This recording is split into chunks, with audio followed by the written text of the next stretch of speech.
हर हर महादेव। कैसे हैं आप सभी। 2024 में संतान सप्तमी आ गई है। लंबे समय से संतान की अगर परेशानी चल रही है, कहना नहीं मानता, क्रोधी है और पुत्र प्राप्ति की इच्छा रखते हैं या संतान उत्पत्ति की कोई भी दिक्कत है, जैसा कि नाम से ही स्पष्ट है, संतान सप्तमी यह व्रत संतान देने वाला होता है। भादो महीने की सप्तमी के दिन यह व्रत किया जाता है। इसे भादो सप्तमी या दूबड़ी साते अलग अलग नामों से क्षेत्र के अनुसार जाना जाता है। कहा जाता है इस दिन माँ पार्वती, महादेव और श्री गणेश जी महाराज, जैसे कि भादो का महीना उन्हीं को समर्पित है, तीनों की अगर एक साथ या तो मिट्टी के शिवलिंग बनाकर गणेश जी प्रतिमा बनाकर पूजन किया जाता है या मूर्ति प्रतिमा में पूजन किया जाता है तो भाग्य की रेखाएं बदल जाती हैं। इस वीडियो में आपको 4 सरल उपाय जानने समझने को मिलेंगे जो कि आपके पुत्र प्राप्ति में सहायक होंगे, संतान प्राप्ति में, और संतान की लंबी उम्र के लिए भी अगर इन उपायों को करते हैं तो भी आपको हर एक कार्य में, जिस कार्य के लिए आप करेंगे, मन में संकल्प लेकर निश्चित रूप से विश्वास से वह काम होगा। सबसे पहले व्रत उपवास कब करना है, ध्यान से सुनिए।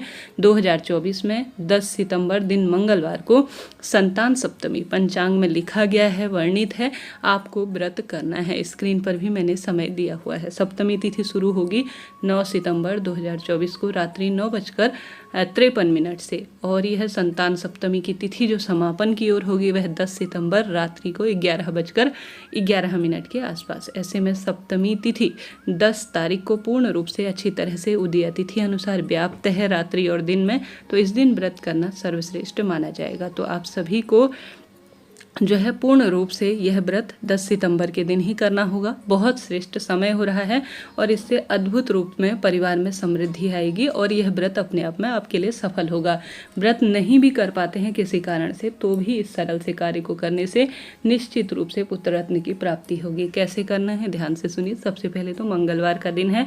मंगलवार का रंग लाल रंग का माना जाता है। इससे पहने से इसे धारण करने से वस्त्र इत्यादि आपके शरीर में जो शारीरिक रोग पनप रहे हैं उनका निदान होता है, मन मस्तिष्क प्रसन्न रहता है और मंगल ग्रह से संबंधित दोष भी कट जाते हैं। तो ज़्यादा से ज़्यादा लाल रंग के कपड़ों का ही चुनाव करें, शुभ होगा। उसके बाद आप सभी को कैसे उपाय करना है, ध्यान से सुनिए। आपको उपाय करने के लिए, जैसे कि गुरुजी ने भी बताया है, गेहूं जो कि रोग संकट कष्ट पीड़ा काटने में सहायक होते हैं, प्रथम वाला उपाय तो आपको यही करना है। अपने घर के ही मंदिर में आपको एक लाल रंग का धागा भी लेना है। लाल रंग का धागा जो कि अपने आप में अद्भुत होता है, मंगल ग्रह से जुड़ा हुआ होता है। तो यह धागे का उपाय है और 108 गेहूं के दाने का उपाय है। चाहे तो सिर्फ धागे वाला ही उपाय करें, चाहे तो सिर्फ 108 गेहूं के दाने वाला ही उपाय करें, इच्छा आपकी है। घर पर विराजमान मूर्ति प्रतिमा को एक चौकी में अर्थात एक पाटे में विराजमान करें। उनके आगे आप इस दिन खीर, चावल की खीर बनाएं और इस व्रत की पूजा दोपहर में की जाती है। तो आप सभी को विशेष तौर पर खीर का भोग लगाना चाहिए और इस दिन 7 पूड़ियाँ बनाई जाती हैं। मीठी पूड़ियाँ या सामान्य पूड़ियाँ आप बना लीजिए। खीर पूड़ी का भोग भगवान जी के समक्ष लगाएं। महादेव की मूर्ति प्रतिमा विराजमान करें, उन पर रोली, चंदन, मोली, अक्षत सभी चीज़ें समर्पित करें। पार्थिव बना रहे हैं तो पंचामृत से अभिषेक करें। दूध और माखन अगर आप मिलाकर पार्थिव शिवलिंग बनाते हैं तो संतान संबंधी सभी परेशानी मिट जाती है।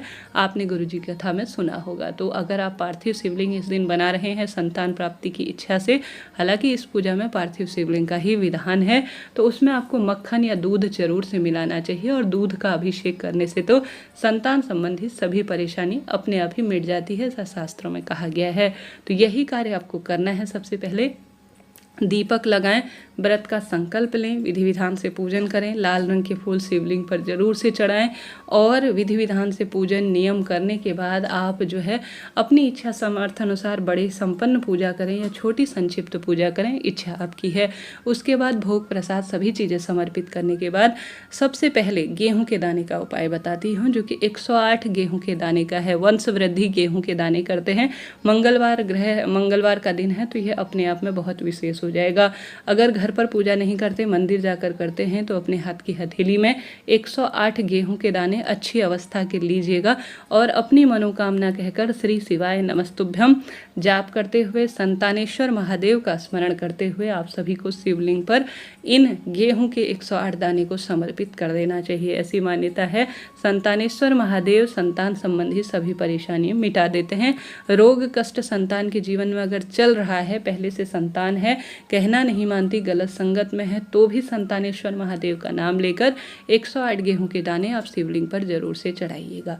बढ़ते हैं लाल धागे के उपाय की तरफ। जैसा मैंने शुरू में ही बताया, स्क्रीन पर भी दिखाया है, आप इस तरह का एक लाल धागा ले लीजिए। इसमें 7 गांठ लगानी होती है। सप्तमी तिथि है, दुबड़ी साते इसे कहा जाता है। प्राचीन समय में तो यहाँ पर धागा न पहनते हुए तांबे का कड़ा हाथ में धारण करती थी महिलाएं, और तांबे का या जो है कांसे का जैसा भी हो वह कड़ा जो है बनाया जाता था और उसे धारण किया जाता था। परंतु समय अनुसार चीज़ें बदल गई हैं, तो धागा लिया जाता है जिसमें अपनी मनोकामना कहकर 7 गांठ लगाई जाती हैं।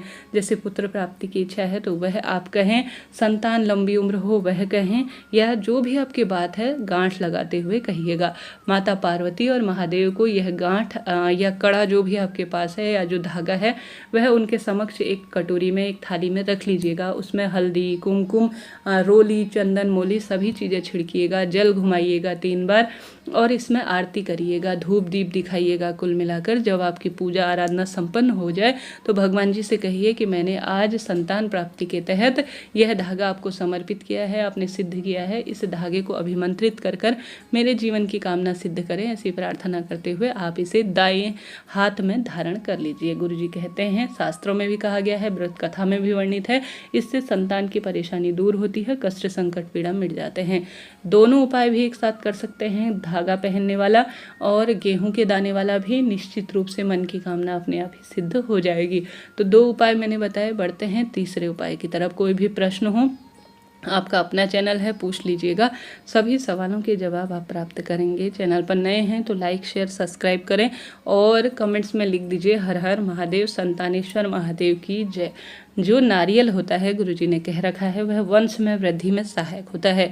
आप जानते होंगे यह दिन हनुमान जी महाराज का दिन है, मंगलवार का। तो आपको एक नारियल लेना है, नारियल में आपको सिंदूर से बना देना है स्वास्तिक। ठीक है, सिंदूर से स्वास्तिक बनाएं, उसके ऊपर एक लाल फूल रखें, 11, 21, 51 जितनी भी दक्षिणा है वह रखें। उससे पहले आप सभी जो है, जो आपने नारियल लिया है उसमें स्वास्तिक बनाया है, उसमें धागा बांधते बांधते पूरे घर में घूम जाए।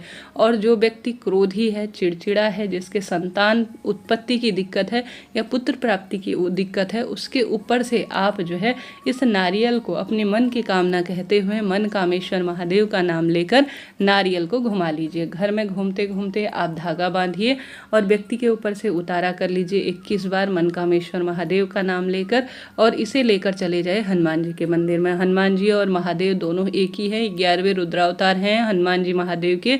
तो हनुमान जी के चरणों में लाल फूल उसके ऊपर रखे, 11, 21 रुपये दक्षिणा रखे और हनुमान जी के चरणों में इसे समर्पित कर कर आ जाइए। अला बला होगी, किसी का कुछ किया कराया होगा तो पूर्ण रूप से इस नारियल में समाहित होकर उनके चरणों में, हनुमान जी के चरणों में समाहित हो जाएगा। लाल फूल, दक्षिणा, धागा अपने आप में मन की कामना सिद्ध कर देता है और परिवार के बंधनों को काट देता है। करके देखिएगा, लाभ आपको मिलेगा। तो यह हो गए 3 सरल से उपाय। बढ़ते हैं एक और सरल से उपाय की तरफ।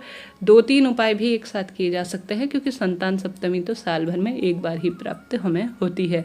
तो इसमें गुरुजी कहते हैं, जिस व्यक्ति के संतान की दिक्कत है या डिलीवरी होने वाली है या चाहते हैं कि उसकी डिलीवरी अच्छे से हो जाए, इस बार उसे पुत्र प्राप्ति हो, तो नारियल एक ले लीजिए। सास भी कर सकती है, माता कर सकती है, पिता कर सकते हैं, स्वयं अपने लिए आप कर सकते हैं। कोई भी परिवार का एक व्यक्ति जिसके लिए कर रहे हैं उसका नाम गोत्र बोलें, कपड़े में नारियल लपेट कर उसका स्पर्श कराकर शिव मंदिर में समर्पित कर कर आ जाइए। गुरुजी कहते हैं, नाम गोत्र बोलकर नारियल उस व्यक्ति का जो है स्पर्श कराना हो तो उत्तम है, नहीं भी करा सकते तो नारियल को लीजिए और उस व्यक्ति का नाम गोत्र बोलकर उस कपड़े में एक लपेट कर उसे शिव मंदिर में अगर आप समर्पित कर कर आ जाते हैं तो उस व्यक्ति का डिलीवरी अच्छे से हो जाती है और 1-2 महीने गर्भ होता है, गिर जाता है तो उस परेशानी से भी निजात मिल जाता है। तो आप संतानेश्वर महादेव का नाम लेकर गेहूं वाला उपाय करें या यह गांठ वाला उपाय करें या नारियल हनुमान जी वाला उपाय करें या अंत में जो नारियल वाला उपाय बताया है उसे करें। निश्चित रूप से कोई ना कोई उपाय आपके लिए लगेगा। भगवान के घर देर है अंधेर नहीं, ऐसा शास्त्रों में कहता है। आपके धर्म और कर्म अनुसार आपके जो है निश्चित रूप से कामना पूर्ण होगी और जीवन में हर कार्य बनेंगे। थोड़ा सा घबराइए नहीं, चिंता नहीं कीजिए, भगवान की भक्ति करें। इस दिन पार्थिव शिव पूजा करें। जैसा मैंने बताएं, माखन अर्थात माखन या दूध मिलाकर जो शिवलिंग की पूजा कर देता है ना, इस दिन बनाकर उनकी मन की कामना निश्चित रूप से सिद्ध हो जाती है, ऐसा शास्त्रों में कहा गया है। हर हर शंभु नमामि शंभु, श्री शिवाय नमस्तुभ्यम।